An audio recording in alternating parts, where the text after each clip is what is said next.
జై శ్రీరామ్. హిందూ విద్యార్థి పరివార చైతన్య సభ గురించి విద్యార్థులు ఎవరైతే స్టూడెంట్స్ మెంటరింగ్ సెమినార్ అటెండ్ చేసిన 3 సెమినార్ వాళ్ళ గురించి ప్రత్యేకంగా ఒక ప్రసాదం కిట్ అనేది తయారు చేయడం జరుగుతుంది. అందులో 5 వస్తువులు ప్రముఖంగా ఉన్నాయి. ఒకటి వచ్చేసి రుద్రాక్షలు ఉన్నాయి.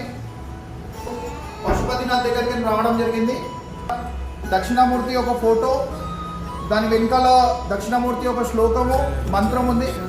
ముఖాంబిక అమ్మవారి దగ్గర కర్ణాటక నుండి కుంకుమ, బగ్లాముఖి అమ్మవారి దగ్గరికి కంకణాలు, ఆదియోగి తమిళనాడు నుండి విభూతి విద్యార్థుల గురించి ఇవ్వడం జరుగుతుంది. దాంట్లో సహకరిస్తున్నటువంటి మా చరణ్జీ కోరేది ఒకటే ఏంటి అంటే మీరందరూ సమయానికి రండి, ఐడి కార్డులు తీసుకొని రండి. ఈ ప్రసాదం ఐడి కార్డు ఉన్న విద్యార్థులకు మాత్రమే అందజేయడం జరుగుతుంది, మిగతా వాళ్ళకి కాదు. కాబట్టి ఐడి కార్డులు ఖచ్చితంగా క్యారీ చేయండి. ధన్యవాదాలు.